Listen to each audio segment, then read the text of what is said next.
guys, it's Steven with You're So Vegan and welcome to another episode. Today we're going to take a recipe that was sent in by a viewer that we're going to veganize. And it's a recipe off Pillsbury's website and it's a potato and ground beef gratin. So what a gratin is it's a casserole type dish with sliced potatoes, ground beef, and cheese.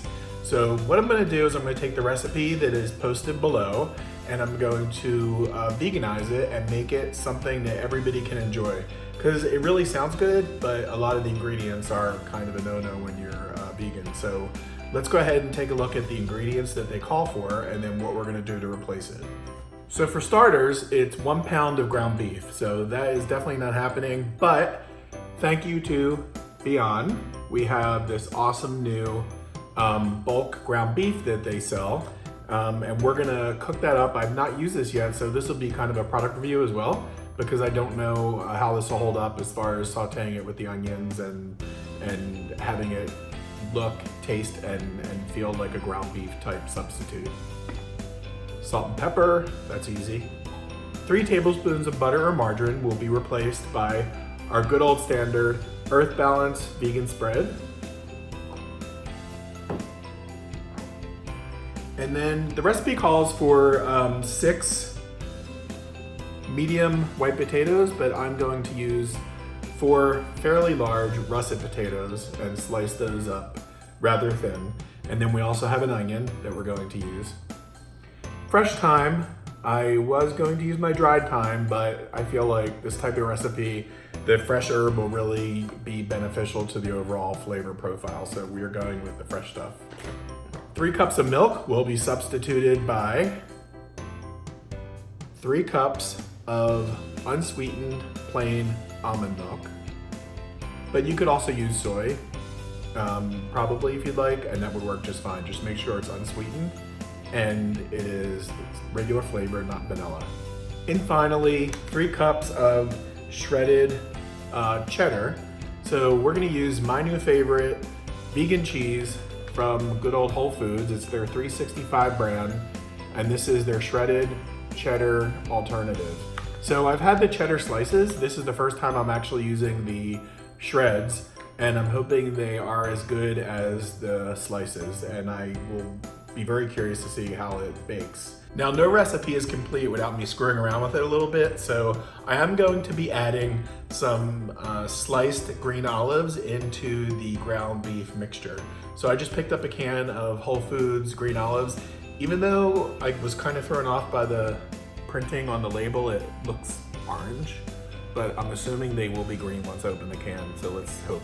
But I wanted to put them in there because I like the combination of something salty with the richness of the ground beef and the potatoes and the cheese.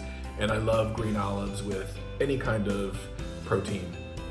So we're gonna get started by sauteing the Beyond beef in a frying pan.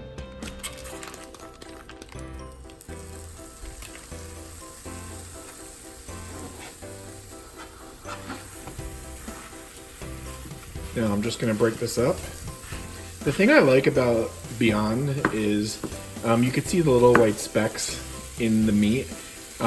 That's actually created from coconut oil and canola oil. So it cooks like regular beef in the sense that it gives off its own fat. So I did not add any oil to the pan because I know from cooking their individual patties that they do give off a substantial amount of grease, and we'll just use that to saute this off.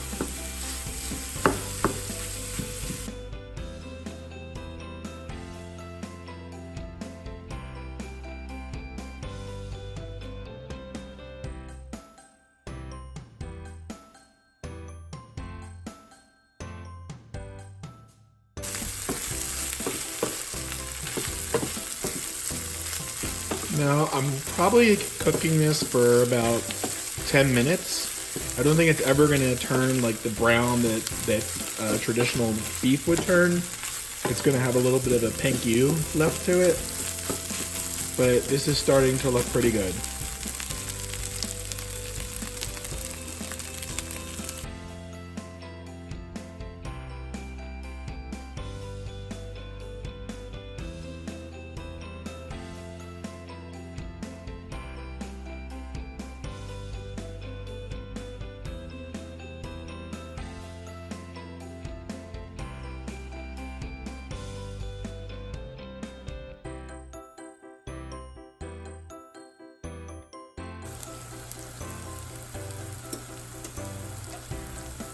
Okay, our onions are nice and brown now. So what we're gonna do is give them one last stir. You could see how caramelized and full of flavor they're going to be. And what we're gonna do now is we're going to add our flour.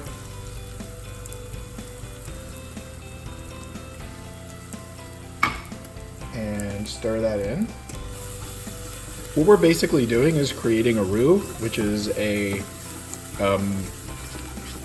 thickening agent for a sauce. So you want to cook that flour just for a little bit, and then we're going to go ahead and add our almond milk.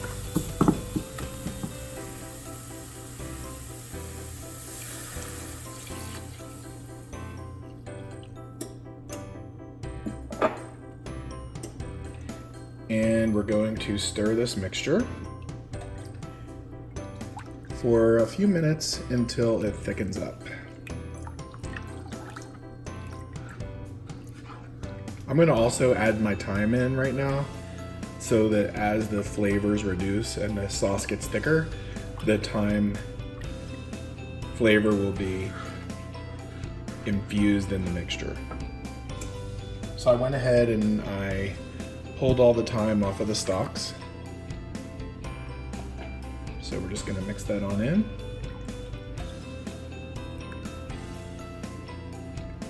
And I'll continue to stir it until it thickens up substantially.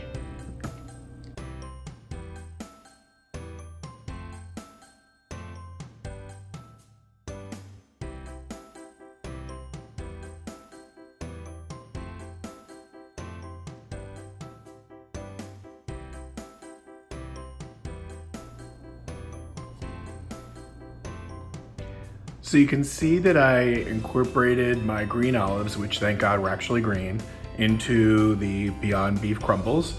So I left some olives whole and I cut other olives up into pieces so we have a little bit of texture in this dish. So we're gonna go ahead and assemble it now.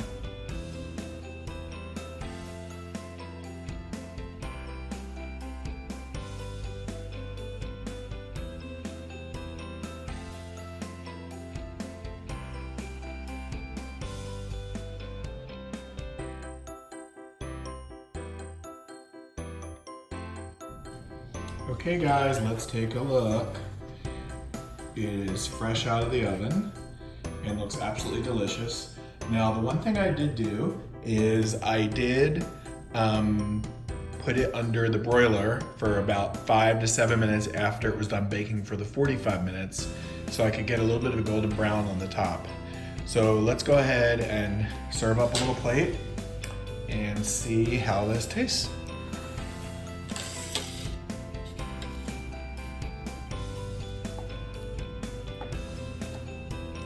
Potatoes are soft, that's a good sign.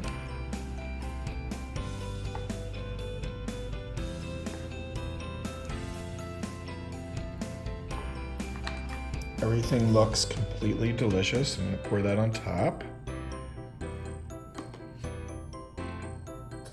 Now, it looks really delicious.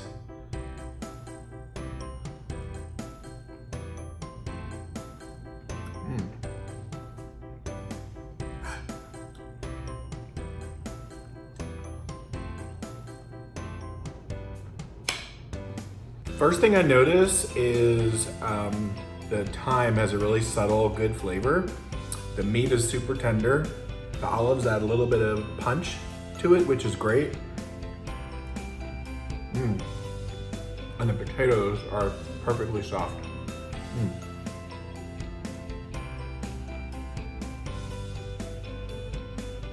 Probably the one thing I would adjust moving forward with this is I would do a little bit less almond milk so it firmed up a little bit more towards the end. It's a little saucy, but once it sits for a while, it'll probably firm up even more. And also once it's refrigerated, it'll probably be the perfect consistency. So I hope you guys enjoyed this conversion and veganization of a meal off the internet. And I hope you try it, and don't forget to subscribe, and most important, like this video and share it with your friends. Thanks a lot and have a great day, guys.